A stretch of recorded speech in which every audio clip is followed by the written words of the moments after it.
rahmetine ümitlendim. Mine uzuzeme kaldırma.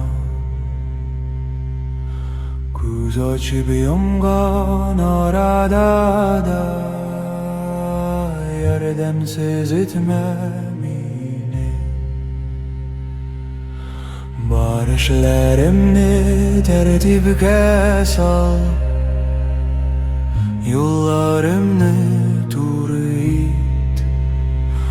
Ya Allah, sana sığınamsin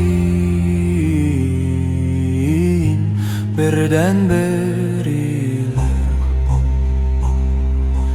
La ilahe illa ensinden başka ilah yok. La ilahe illa ensi bir tengdashsiz vaqta kala şerikelek senin hiçbir tengin yok.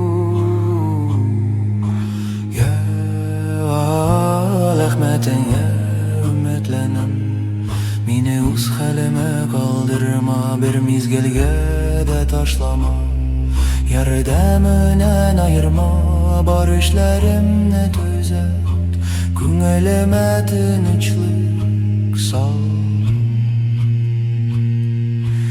Ya Allah, sengina ila, sen birden bir ol, la ilahe illa ent, senden başka ilah yok. La ilahe illa ent, sen birden bir ol, la ilahe illa ent, senen